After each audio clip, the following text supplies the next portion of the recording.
नमस्कार दोस्तों, मैं हूं सर्वेश यादव और स्वागत है आपका जीएस एक्सपर्ट हब के ऑफिशियल यूट्यूब चैनल पर। दोस्तों, हमने अपनी पिछली वीडियो में प्राचीन एवं मध्यकालीन भारत में हुए युद्धों के बारे में पढ़ा था, जिनसे एग्जामिनेशंस में प्रश्न पूछे जाते हैं।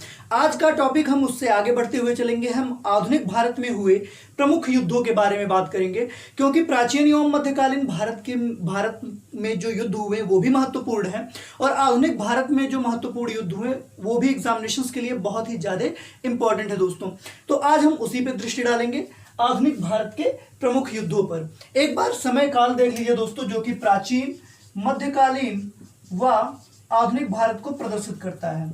यदि हम प्राचीन भारत की बात करें तो आप सभी जानते हैं कि प्राचीन भारत का जो समय काल था वो प्रारंभ यानी पहली शताब्दी से लेके 712 ईस्वी तक था। पहली ईस्वी से 712 ईस्वी ऐसे लिखिए, ठीक है। मध्यकालीन की बात करें तो मध्यकालीन भारत का इतिहास 712 ईस्वी से लेके 1707 ईस्वी तक था। और यदि आधुनिक भारत के इतिहास की बात की जाए, जो हमारा आधुनिक भारत का इतिहास है दोस्तों, तो वह हमारा 1707 से लेके अब तक जोड़ा जाता है। अब तक का मतलब भारत जब स्वतंत्र हुआ, सभी प्रकार के गुलामी से मुक्त हुआ, तब तक के समय काल को, ठीक है। तो यह आधुनिक भारत का हिस्सा है। अभी तक हमने अपनी पिछली वीडियो में 712 से लेकर 1707 ईस्वी तक ये पूरा युद्ध काल पढ़ लिया है, जो महत्वपूर्ण है एग्जामिनेशंस के लिए। आज का हमारा जो टॉपिक स्टार्ट होगा वह 1707 ईस्वी से लेकर अब तक के युद्धों की परिचर्चा को लेकर होगा, जो एग्जामिनेशंस की दृष्टि से बहुत ही महत्वपूर्ण है। तो वीडियो को पूरा देखिएगा दोस्तों, ताकि आप पूरा लाभ उठा सके इस वीडियो का, ठीक है। देख लेते हैं इस प्रकार की प्रोफार्मा क्या होगा, जिससे हम इस चीजों को आसानी से पढ़ सकें।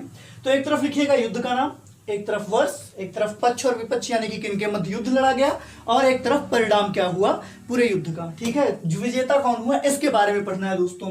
तो हमारा जो सबसे पहला युद्ध है, जो बहुत ही महत्वपूर्ण है एग्जामिनेशंस के लिए, उसके बारे में लिखिए। तो पहला जो युद्ध है दोस्तों वह है खेड़ा का युद्ध।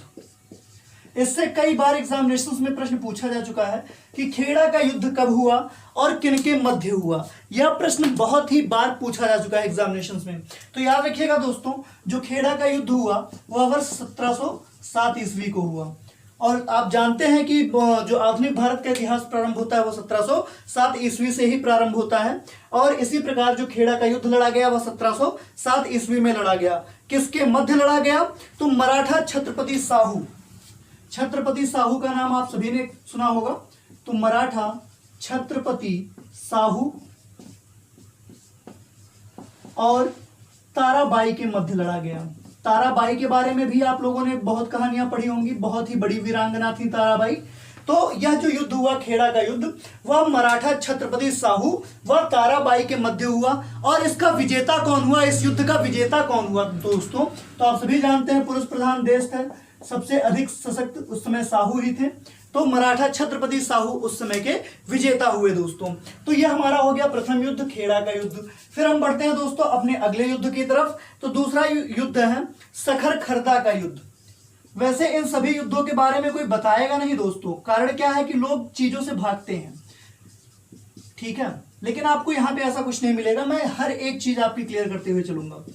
तो अगला युद्ध है दोस्तों सखर खरदा का युद्ध। यह भी एग्जामिनेशंस में कई बार पूछा जा चुका है, पर बच्चे नहीं जानने की वजह से गलत करके चले आते हैं। तो दोस्तों सखर खरदा का जो युद्ध हुआ वह 1724 ईस्वी में हुआ था। अब बात करते हैं कि किनके मध्य लड़ा गया। सबसे बड़ी चीज यही है। तो आपको याद होगा 1719 से लेकर 1748 तक भारत में मोहम्मद शाह का शासनकाल था। और मोहम्मद शाह का जो दक्षिण का पहरेदार था वह था निजाम उल मुल्क। तो निजाम उल मुल्क ने हैदराबाद को कब्जा करने के लिए वहां के जो शासक थे मुबारिज खां, उनसे युद्ध किया। अपने दक्षिण अभियान को और सशक्त बनाने के लिए निजाम उल मुल्क ने मुबारिज खां से युद्ध किया। तो सखर खरदा का जो युद्ध हुआ वह निजाम उल मुल्क के मध्य हुआ। निजाम उल मुल्क आप सभी इनके बारे में अच्छे से जानते होंगे, क्योंकि जो हमारा संवैधानिक विकास स्टार्ट होता है 1707 से लेकर 1862 तक का समय काल एग्जामिनेशंस के लिए बहुत ही महत्वपूर्ण होता है दोस्तों हर बार, क्योंकि इनसे एग्जामिनेशंस में प्रश्न उठाए जाते हैं, ठीक है। तो याद रखिएगा कि सबसे महत्वपूर्ण कड़ी दक्षिण अभियानों का, मोहम्मद शाह के दक्षिण विजयों का सबसे प्रमुख कारण था निजाम उल मुल्क, जिसने हर अभियान को बहुत ही कुशलता से निभाया। तो सखर खरदा का युद्ध निजाम उल मुल्क और मुबारिज खां के मध्य लड़ा गया। और आप सभी जानते हैं परिणाम कौन होगा, विजेता कौन होगा। तो इस युद्ध के विजेता थे दोस्तों निजाम उल मुल्क, निजाम उल मुल्क। ठीक है, इनके बारे में आप सभी जानते हैं, गुलाम थे। गुलाम के बाद फिर ये सेनापति किस प्रकार से बने और किस तरह से अपनी पोजीशन मेंटेन करते हुए चले, इसके बारे में आप सभी कथाएं पढ़ चुके होंगे। आइए हम बढ़ते हैं अगले युद्ध की तरफ, जिसको हम कहते हैं दोस्तों भोपाल का युद्ध। भोपाल गैस त्रासदी से भी प्रश्न कई बार पूछा जा चुका है, इसीलिए भोपाल का युद्ध भी एग्जामिनेशंस में अपना एक महत्वपूर्ण स्थान रखता है दोस्तों। तो हम किसी भी महत्वपूर्ण टॉपिक को छोड़ेंगे नहीं, सबके बारे में पढ़ेंगे। तो जो भोपाल का युद्ध हुआ था दोस्तों, वह हुआ था 1737 ईस्वी में। अब बात करते हैं किसके मध्य हुआ, तो यह युद्ध हुआ बाजीराव प्रथम व मुगलों के बीच में। याद रखिएगा दोस्तों, ये सभी एग्जामिनेशंस के लिए बहुत ही महत्वपूर्ण है। बाजीराव प्रथम व मुगलों के मध्य भोपाल का जो युद्ध लड़ा गया वह बाजीराव प्रथम व मुगलों के मध्य लड़ा गया। और आप सभी जानते हैं उस समय बाजीराव प्रथम की शक्तियां अपने चरमोत्कर्ष पे थी, और इस युद्ध का जो परिणाम आया दोस्तों वह किसके हक में आया होगा, वह बाजीराव प्रथम के हक में ही आया। ठीक है दोस्तों, आपने मूवी भी देखा होगा, मस्तानी करके कोई मूवी आई थी जिसका रणवीर सिंह ने प्ले किया था, तो उसी से संबंधित है दोस्तों। आइए हम अगले युद्ध की तरफ बढ़ते हैं। और अगला युद्ध आप सभी जानते हैं काफी ही चर्चा का विषय रह चुका है और कई बार एग्जामिनेशंस में पूछा भी जा चुका है। तो अगला युद्ध है दोस्तों करनाल का युद्ध। इसको तो आप शायद ही भूले हो, क्योंकि यह हर 2 एग्जामिनेशन 3 एग्जामिनेशन में दोहरा लिया जाता है दोस्तों, रिपीट कर दिया जाता है। यह भी जो युद्ध हुआ था यह 1737 में ही हुआ था, और उस समय भारत पर एक लुटेरे ने आक्रमण किया था, और आप सभी जानते हैं सोमनाथ मंदिर लूट लिया गया था। तो यह वही लुटेरा है जिसने पूरे भारत को लूटा, और इसका नाम आप सभी जानते हैं नादिर शाह। और जिस समय नादिर शाह का आक्रमण भारत पे हुआ, उस समय भारत का जो सम्राट था दोस्तों आप सभी जानते हैं, इसको रंगीला भी कहा जाता है, तो ये थे मोहम्मद शाह। इन्हीं का सबसे बेहतरीन सैनिक था निजाम उल मुल्क। ये एक नंबर के ठरके इंसान थे, रंगीन मिजाज के आदमी थे। इन्हें युद्धों से कोई मतलब नहीं था, और इसीलिए नादिर शाह का आक्रमण हुआ, उसने भारत को लूटा और लूटकर चला गया दोस्तों। तो याद रखिएगा करनाल का युद्ध नादिर शाह व मोहम्मद शाह के मध्य लड़ा गया 1737 ईस्वी में, जिसमें आप सभी जानते हैं कि विजय का परिणाम नादिर शाह के पक्ष में गया, जो कि हमारे देश के लिए बहुत ही दुर्भाग्य का विषय था दोस्तों। आइए हम बढ़ते हैं अगले युद्ध की तरफ, 5वें युद्ध की तरफ। तो अगला युद्ध है दोस्तों गिरिया का युद्ध। अगर आपको गिरिया का युद्ध याद हो दोस्तों, तो उस समय भारत का सम्राट बनने के लिए सभी सम्राटों के अंदर होड़ मची हुई थी, और मुगल सल्तनत के अंतिम पहरादारों के रूप में सरफराज खां व अली वर्दी खां, इन लोगों का बोलबाला था। तो 1740 ईस्वी में गिरिया का युद्ध हुआ, किसके मध्य हुआ, सरफराज खां व अली वर्दी खां में। आप सभी जानते ही होंगे कि अली वर्दी खां को अंग्रेजों ने सहयोग प्रदान किया, जिसकी वजह से सरफराज खां की पराजय हुई और अली वर्दी खां इस युद्ध का विजेता हुआ, क्योंकि इसने अंग्रेजों का सहयोग प्राप्त किया और इसने ही देश को एक गलत दिशा में ले जाने के लिए पूरा प्रयत्न किया दोस्तों, क्योंकि यह भी एक धोखेबाज था। ठीक है, आइए हम अपने अगले युद्ध की तरफ बढ़ते हैं। तो प्रथम कर्नाटक युद्ध की तरफ। आप सभी जानते हैं कि कर्नाटक के 3 युद्ध प्रचलित हैं, प्रथम कर्नाटक युद्ध, द्वितीय कर्नाटक युद्ध और तीसरा कर्नाटक युद्ध। क्योंकि यह सभी एग्जामिनेशन में अपना विशेष महत्व रखते हैं दोस्तों, इसीलिए हम कोई भी टॉपिक छोड़ेंगे नहीं। तो प्रथम कर्नाटक युद्ध कब हुआ, तो आप सभी जानते हैं कि यह 4 वर्षों तक चला, 1744 से लेकर 1748 ईस्वी तक। यह 4 वर्षों तक चला था युद्ध दोस्तों। और किसके मध्य लड़ा गया, तो आप सभी जानते हैं कि प्रथम कर्नाटक युद्ध फ्रांसीसियों और अंग्रेजों के मध्य लड़ा गया था।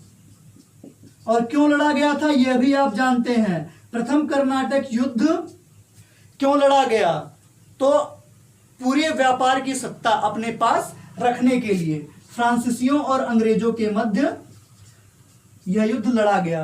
और उस समय फ्रांसीसियों का जो प्रतिनिधित्व करता था दोस्तों, वह था डुप्ले, और डुप्ले वही व्यक्ति है जिसने भारत में पांडिचेरी का निर्माण किया, पांडिचेरी को राजधानी बनाया और पांडिचेरी नगर की स्थापना की, जिसको आज हम पुदुचेरी के नाम से जानते हैं दोस्तों। और आपको पता है कि प्रथम कर्नाटक युद्ध का जो विजेता था वह था फ्रांसीसी, यानी कि डुप्ले के नेतृत्व में फ्रांसीसी सेना विजयी घोषित हो गई।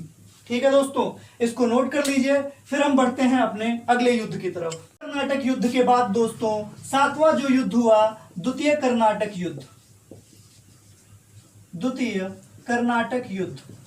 प्रथम कर्नाटक युद्ध में दोस्तों अंग्रेजी सेना को भारतीयों का सहयोग नहीं प्राप्त हुआ, इसीलिए अंग्रेजी सेना प्रथम कर्नाटक युद्ध में हारी।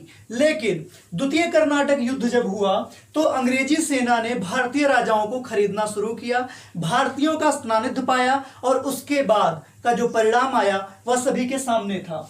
द्वितीय कर्नाटक युद्ध का जो समय काल था दोस्तों वह भी 4 वर्षों तक चला, 1750 से लेके 1754 ईस्वी तक चला।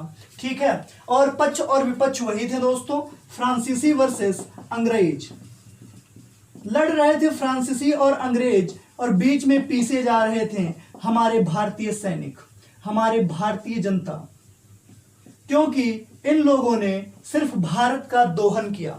फ्रांसीसी सेना का नेतृत्व करता उस समय था दोस्तों डुप्ले, और अंग्रेजी सेना का प्रतिनिधित्व करता था उस समय रॉबर्ट क्लाइव। और क्लाइव बहुत ही चतुर था, इसने भारतीय राजाओं को खरीदा, फ्रांसीसियों के विरुद्ध भड़काया और यह युद्ध जीत लिया। यानी कि द्वितीय कर्नाटक युद्ध का जो निष्कर्ष गया वह गया अंग्रेजों के पक्ष में। फिर 8वां युद्ध होता है हमारा दोस्तों तृतीय कर्नाटक युद्ध,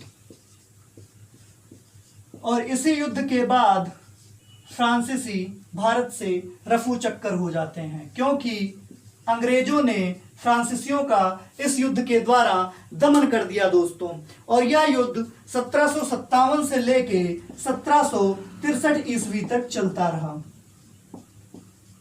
बहुत ही भयानक युद्ध था दोस्तों, लेकिन निष्कर्ष अंग्रेजों के हाथ में ही गया। और इस समय आप सभी जानते हैं कि युद्ध किसके बीच हुआ, फ्रांसीसी सेना के बीच में और अंग्रेजों के मध्य में। लेकिन इस समय तक डुप्ले का ट्रांसफर हो चुका था और फ्रांसीसी सेना का जो नेतृत्व करता था वह लैली था, और इस युद्ध का भी परिणाम अंग्रेजों के पक्ष में गया, यानी कि इस युद्ध के विजेता के रूप में अंग्रेज ही जाने जाते हैं दोस्तों।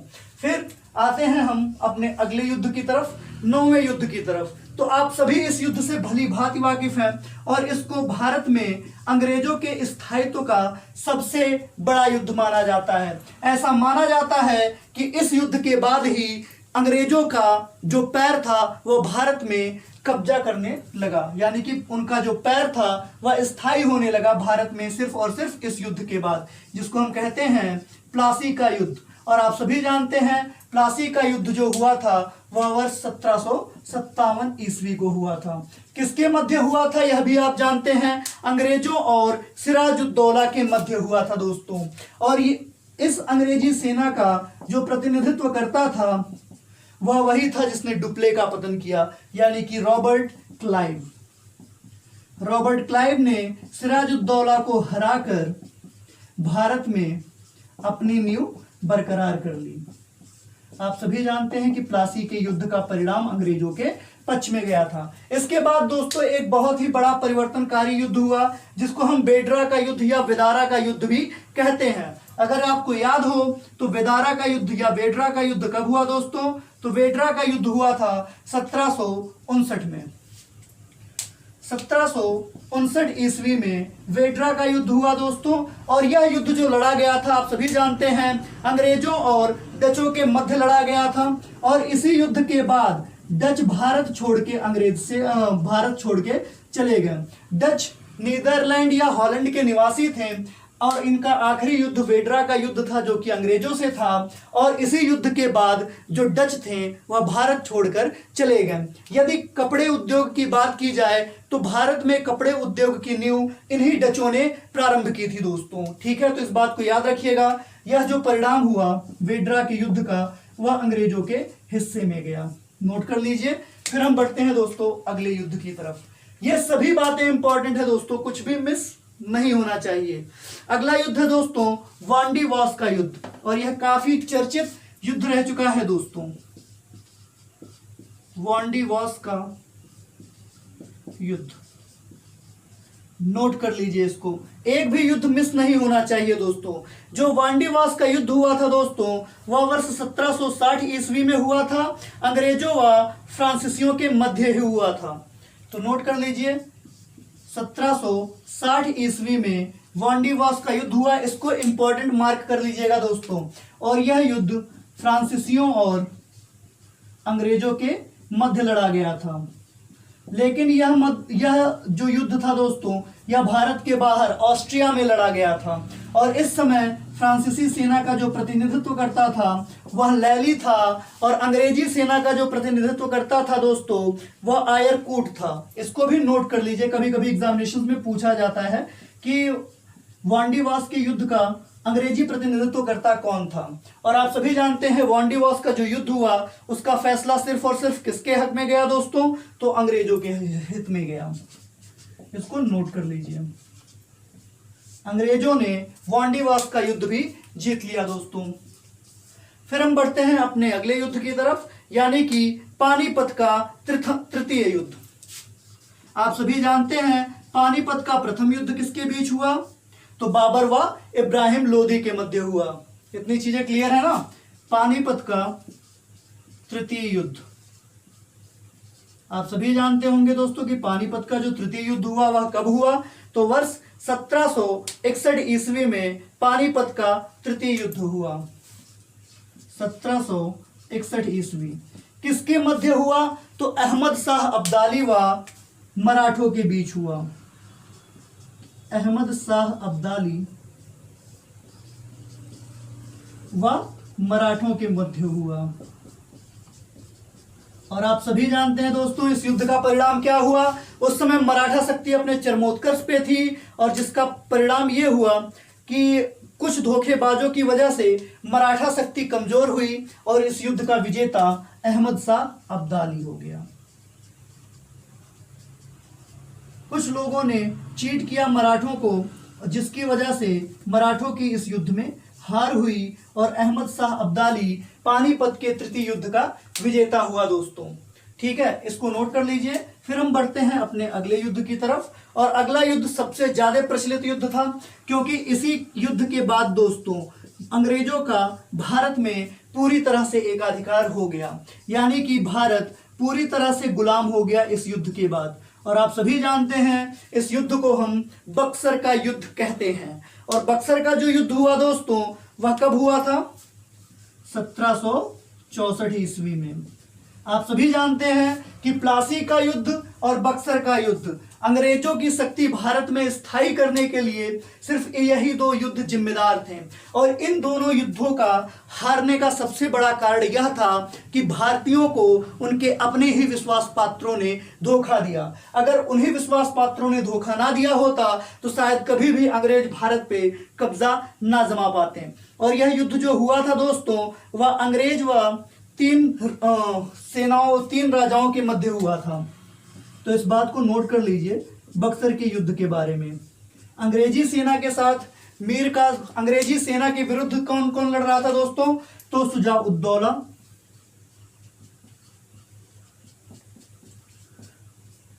Mir Qasim,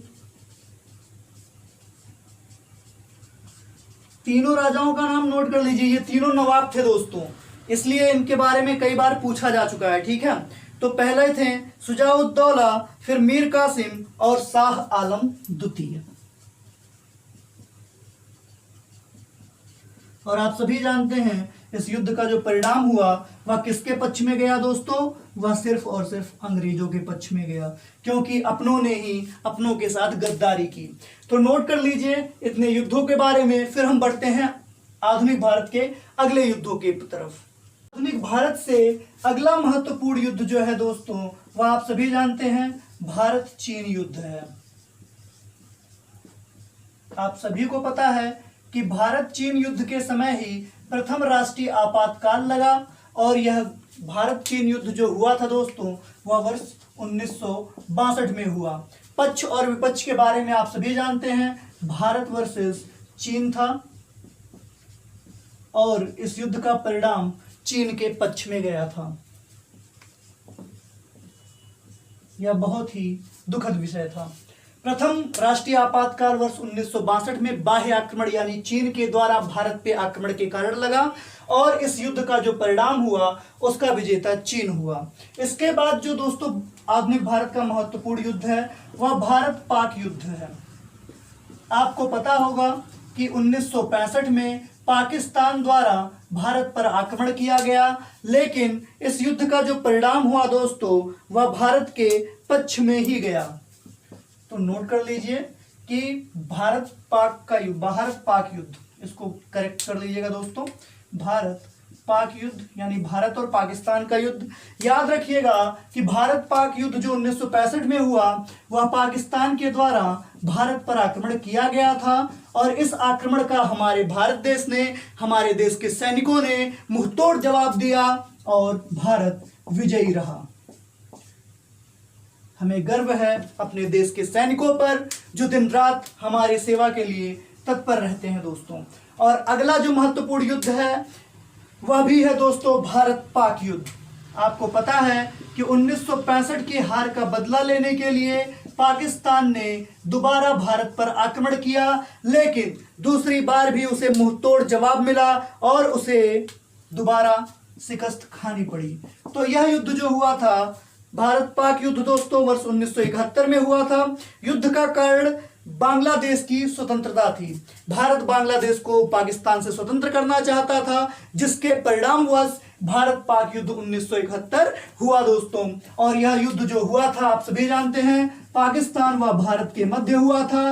as a result again winner is India. पुनः भारत विजयी हुई क्योंकि हमारे देश के सैनिक जी जान लगा के अपने देश की संरक्षा में हमेशा खड़े रहते हैं दोस्तों। तो यह आधुनिक भारत के प्रमुख युद्ध हैं जिनसे एग्जामिनेशंस में प्रश्न पूछे जाते हैं। तो दोस्तों इन सभी टॉपिक्स को अच्छे से याद कर लीजिएगा। वीडियोस काफी लंबी नहीं है, रात को सोते समय, दिन को उठते समय एक बार जरूर पढ़ लीजिएगा, ठीक है। इससे चीजें क्लियर हो जाएंगी और एग्जामिनेशंस पे आपकी पकड़ बहुत ही मजबूत हो जाएगी। तो वीडियो अच्छी लगी हो दोस्तों तो लाइक करिए, शेयर करिए और अधिक से अधिक लोगों को हमारे साथ जोड़ने का प्रयास करिए। बहुत बहुत धन्यवाद।